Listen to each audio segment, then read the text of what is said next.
When Ray Dalio stared at the historical chart spread across his mahogany desk that Tuesday morning, the pattern he discovered made his hands tremble. For the first time in his legendary career, the man who had predicted every major financial crisis since the 1970s felt genuinely terrified. Not for the markets, not for his fund, but for every ordinary American who had no idea what was coming. The year was 2026, and something that had only happened 3 times in the past century was happening again. Gold and silver were rising together in perfect synchronization, just like they did in 1971, just like they did in 1979, and just like they did in 2008. But this time was different. This time the stakes were infinitely higher. Ray Dalio had spent the previous night analyzing data that would never appear in mainstream financial news. Central bank gold purchases had reached levels not seen since World War II. China had quietly accumulated more gold in the past 18 months than most countries possessed in their entire reserves. Russia, despite international sanctions, had somehow managed to increase its gold holdings by 340 tons. India's central bank had been buying gold at a pace that defied all conventional economic logic. But it was the silver data that made Ray Dalio's blood run cold. Industrial silver demand had created a structural deficit that had lasted 6 consecutive years. Solar panel production, electric vehicle manufacturing, 5G infrastructure, medical applications, every sector driving the modern economy was consuming silver faster than mines could produce it. And now, with China implementing export restrictions on silver, claiming national security concerns, the global supply chain was fracturing. Ray Dalio understood what most analysts missed. This wasn't a commodity cycle. This was a monetary system warning. Gold and silver don't rise together by accident. They rise together when confidence in paper currency begins to crack. The pattern was unmistakable. In 1971, when President Nixon ended dollar convertibility to gold, both metals skyrocketed as markets recognized the fundamental change in the global monetary system. In 1979, during the Iranian hostage crisis and soaring inflation, gold and silver surged together as investors fled the depreciating dollar. In 2008, after the financial crisis revealed the fragility of the banking system, both precious metals climbed in tandem as quantitative easing began. Now, in 2026, the same pattern was emerging, but with forces more powerful than anything Ray Dalio had witnessed in his 5 decades of investing. Ray Dalio had developed what he privately called the Canary Theory. Just as canaries in coal mines detected dangerous gases before humans could sense them, gold and silver detected monetary system stress before conventional indicators showed problems. When both metals rose together persistently, it meant the canaries were singing their warning song. The canaries were singing now, loudly. But here's what made Ray Dalio's discovery so terrifying. This time, the warning wasn't coming from a peripheral economy or a regional crisis. This time, the warning was about the US dollar itself, the foundation of the entire global financial system. Ray Dalio pulled out his phone and called his research team. "I need everything we have on historical monetary transitions," he said, his voice unusually tense. "And I need it now." What they found over the next 72 hours would change Ray Dalio's perspective on everything. Every major reserve currency in history had followed the same pattern. First, a period of dominance where the currency served as the global standard. Then, gradual pressures as debt accumulated and relative economic power declined. Finally, a transition period where new systems emerged and old systems collapsed. The Venetian ducat dominated Mediterranean trade for centuries before losing that position. The Dutch florin served as the global reserve currency until British naval power surpassed Dutch commercial influence. The British pound remained the world's primary reserve currency until American economic might eclipsed British dominance after World War II. Now, Ray Dalio realized the US dollar was entering its own transition period. The signs were everywhere, but most people couldn't see them because they were looking at the wrong indicators. They were watching stock markets and bond yields when they should have been watching gold and silver. They were analyzing inflation reports and employment data when they should have been analyzing central bank behavior and international payment systems. Ray Dalio understood that gold and silver weren't investments. They were insurance policies against monetary system failure. When central banks around the world simultaneously increased their gold reserves while reducing their dollar holdings, they were quietly preparing for a world where the dollar was no longer the undisputed king of currencies. The math was relentless. U.S. national debt had surpassed $38 trillion and was growing faster than the economy. Interest payments on this debt now consume more than $1.2 trillion annually, exceeding defense spending. The Federal Reserve had been forced to create trillions of dollars to prevent economic collapse, but this money creation was diluting the value of every dollar in existence. Meanwhile, geopolitical tensions were accelerating the process. China and Russia were actively working to reduce their dependence on the dollar in international transactions. The BRICS nations were developing alternative payment systems. Even America's closest allies were quietly diversifying their currency reserves. Ray Dalio had seen this movie before, but never with stakes this high. In 1923, when the German Weimar Republic began printing money to pay war reparations, gold and silver began rising together as Germans lost confidence in the mark. Those who recognized the warning signs early and converted their savings to precious metals preserved their wealth. Those who trusted that the government would solve the problem saw their life savings become worthless.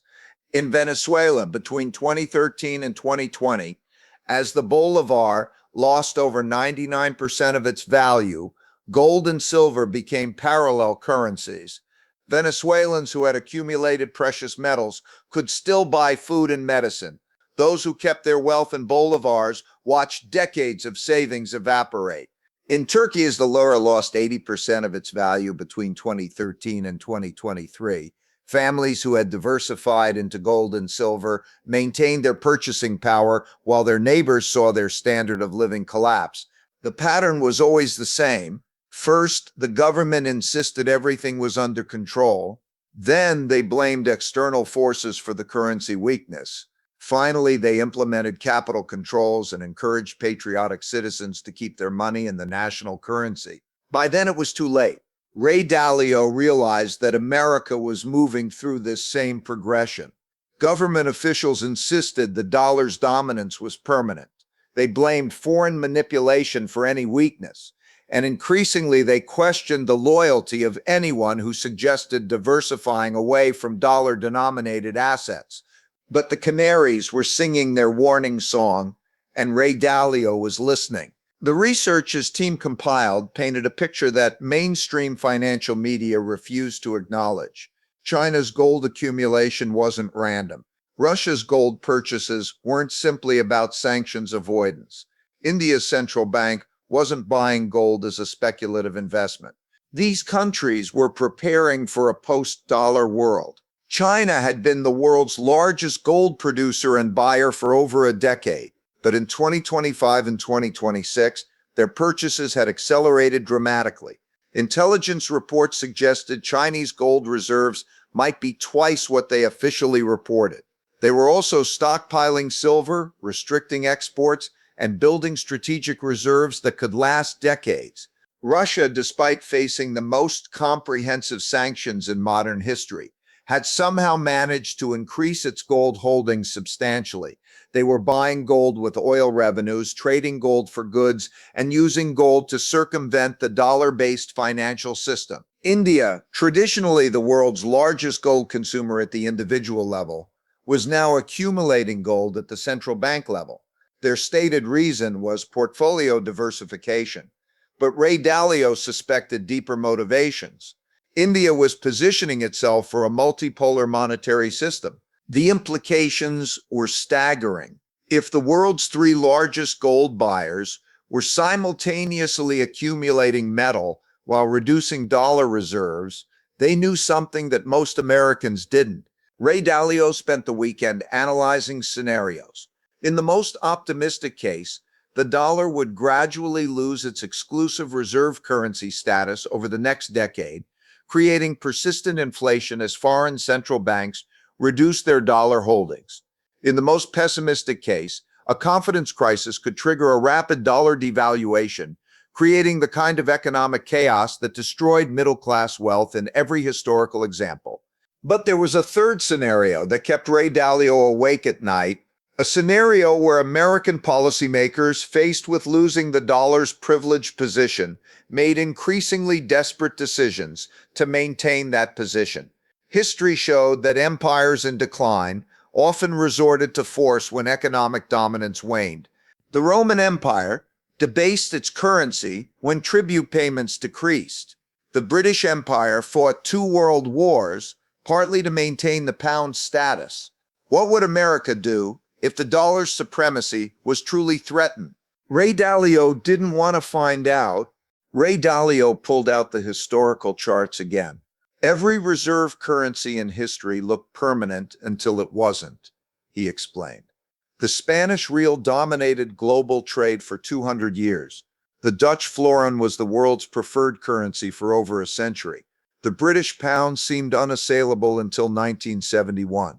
The pattern is always the same: dominance, complacency, overextension, decline. The response was predictable. His younger analysts thought he was being overly cautious. The dollar had been dominant for over 80 years. American military and economic power remained unmatched.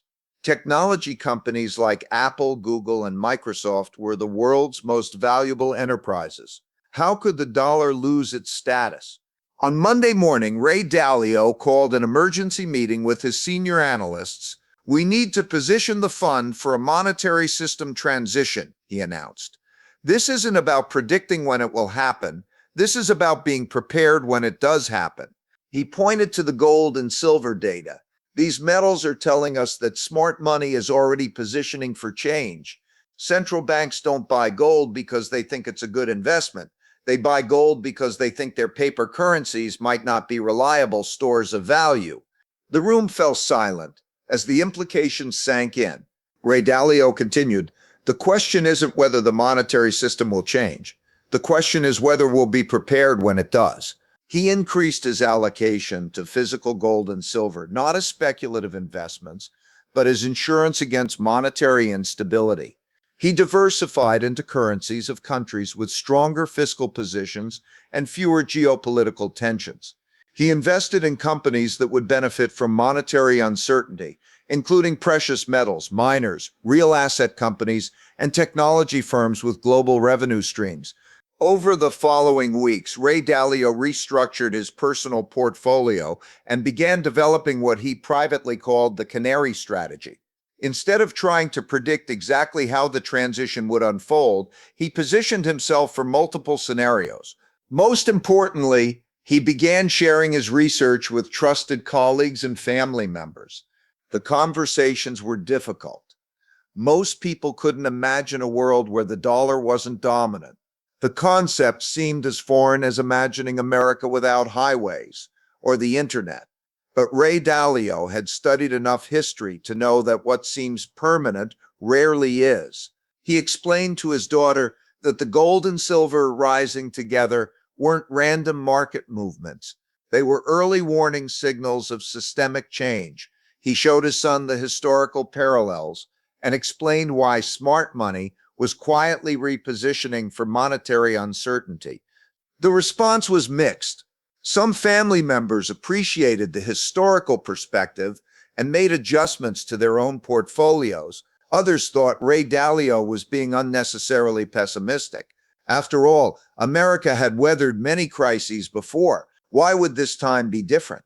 By late 2026, the signs Ray Dalio had identified were becoming impossible to ignore. Gold had reached new all-time highs. Silver was approaching levels not seen since 1980. Central bank gold purchases were being reported in mainstream financial media. Even traditional financial advisors were recommending small allocations to precious metals. But temporary measures often become permanent, and emergency policies often become standard practice. Ray Dalio understood their skepticism. He had felt the same way during previous transitions. In 1971, when Nixon ended gold convertibility, most people thought it was a temporary measure. In 2008, when quantitative easing began, most people thought it was an emergency policy that would be quickly reversed.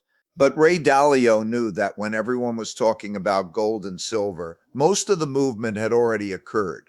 The time to position for monetary change was when the Canaries first started singing, not when everyone could hear their song. His presentation was titled When Canaries Sing, Understanding Monetary System Warning Signals. The real test came during the autumn financial conference in Jackson Hole.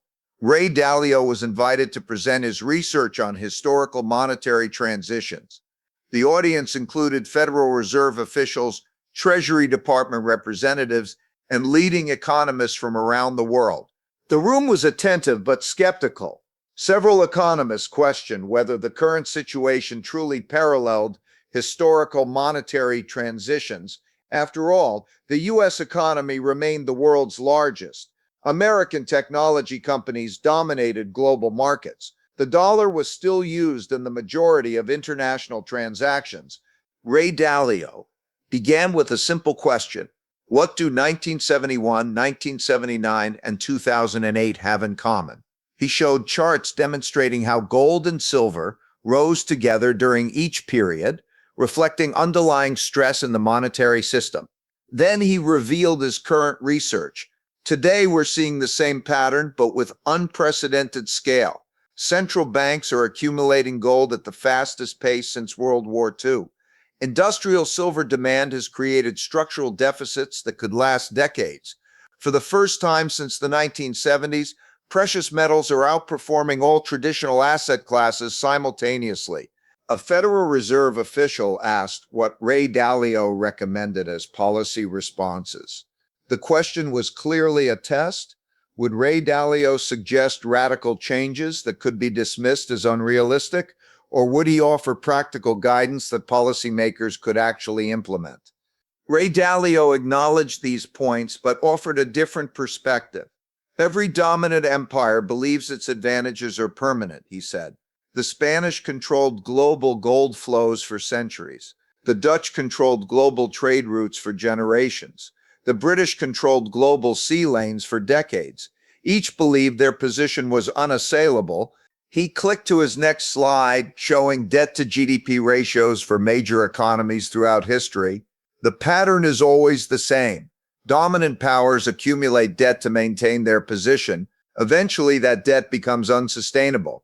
When creditor confidence wavers, the transition begins. The response was polite but non-committal. Government officials rarely appreciate being told that their currency might not be eternal. Ray Dalio's answer surprised everyone.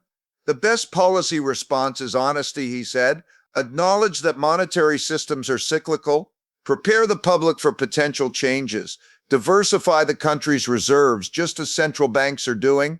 And most importantly, stop treating gold and silver as relics when they're clearly serving as early warning systems. After the conference, Ray Dalio received dozens of private messages from attendees. Many thanked him for presenting historical data they hadn't considered. Others asked for more detailed research on portfolio diversification strategies.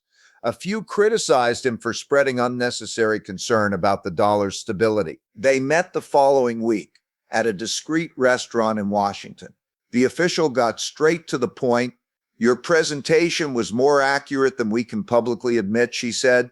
We've been monitoring the same trends you identified. Central bank behavior has changed dramatically over the past 2 years. But the message that surprised Ray Dalio most came from a senior Treasury official who requested a private meeting. She continued, the question isn't whether monetary changes are coming. The question is how to manage the transition without creating panic. Your canary metaphor is more appropriate than you might realize. We're trying to ventilate the mind before the canary stops singing entirely. Ray Dalio asked what ordinary Americans should do to prepare. The official's answer was careful but clear. Diversification has always been prudent financial advice. That principle applies to currency exposure just as much as asset allocation. People who understand history tend to make better decisions about the future. The conversation lasted 2 hours and covered topics that would never appear in official government communications. By the end, Ray Dalio understood that policymakers were more aware of monetary system risks than they could publicly acknowledge. He also understood that the transition was likely to accelerate rather than decelerate. Over the following months, Ray Dalio watched as his predictions began manifesting in real time. Gold continued climbing as central banks increased their purchases. Silver broke through technical resistance levels as industrial demand outstripped mining supply. Alternative payment systems gained adoption as countries sought to reduce their dollar dependence. Ray Dalio realized that the Canary song was becoming loud enough for everyone to hear. Most importantly, ordinary people began asking questions they had never asked before. Why were precious metals rising when stocks were volatile? Why were other countries reducing their dollar reserves? Why were mining companies unable to meet demand for silver despite record prices? He made a decision that would define the final phase of his career. Instead of keeping his research confined to institutional clients and government officials, he would share his findings with the general public. He would create content explaining how ordinary families could understand and prepare for monetary system changes. But Ray Dalio had spent his entire career studying cycles, and he knew that the cycle was turning whether he talked about it or not. The only question was whether people would be prepared. The decision wasn't without risks. Critics would accuse him of fear-mongering. Competitors would claim he was talking his book. Government officials might suggest he was undermining confidence in American institutions. His first public presentation was titled The Canary Theory. What gold and silver are really telling us, he explained how precious metals had served as early warning systems throughout history. He showed how current central bank behavior paralleled patterns that preceded previous monetary transitions. Most importantly, he offered practical guidance for ordinary families. This isn't about getting rich quickly, Ray Dalio emphasized. This is about preserving wealth during systemic change. Gold and silver aren't magical. They're simply assets that maintain value when confidence in paper currency diminishes. He recommended that families consider allocating 5–10% of their wealth to precious metals, not as speculation, but as insurance. He suggested learning about currencies of countries with stronger fiscal positions. He encouraged people to develop skills and relationships that would remain valuable regardless of which monetary system prevailed. The response was overwhelming. Millions of people watched his presentation online. Financial advisors reported increased client interest in precious metals. Coin dealers experienced supply shortages as retail demand surged. But Ray Dalio also received criticism from unexpected sources. Some economists accused him of promoting outdated thinking about gold and silver. Government officials suggested he was creating unnecessary anxiety about the dollar's stability. Even some colleagues questioned whether public warnings about monetary change were responsible. Ray Dalio's response was characteristically direct. The canaries are singing, he said. We can debate whether we like their song, but we can't deny that they're singing. History teaches us that ignoring early warning signals is more dangerous than acknowledging them. As 2027 approached, the patterns Ray Dalio had identified continued intensifying. Gold reached price levels that forced mainstream media to acknowledge the trend. Silver's industrial applications created shortages that affected everything from solar panels to smartphones. Central bank communications became increasingly focused on reserve diversification. Most telling, the conversation about alternative monetary systems moved from academic conferences to policy discussions. Major economies began experimenting with central bank digital currencies. International trade agreements included provisions for non-dollar transactions. Even American allies started questioning their exclusive dependence on dollar-denominated reserves. Ray Dalio understood that the transition was no longer theoretical, it was happening in real time. His final presentation of the year was both sobering and optimistic. Change is inevitable, he told his audience. Monetary systems have always evolved. The question isn't whether our current system will change, but how we'll adapt to the changes. He pointed out that previous transitions, while disruptive, had ultimately created opportunities for those who understood the new rules. The end of the gold standard in 1971 had created decades of growth for those who positioned correctly. The emergence of global capital markets had benefited investors who embraced diversification. The Canaries aren't singing songs of doom, Ray Dalio concluded. They're singing songs of change. For those who listen carefully and prepare accordingly, change can be the beginning of new prosperity rather than the end of old certainties. As Ray Dalio looked back on his discovery of the gold and silver pattern that had started his investigation, he realized that the most important lesson wasn't about predicting the future. It was about understanding the present clearly enough to make wise decisions about what might come next. The Canaries were still singing, and Ray Dalio was still listening. The question that remained was whether enough people would hear their song before the music stopped.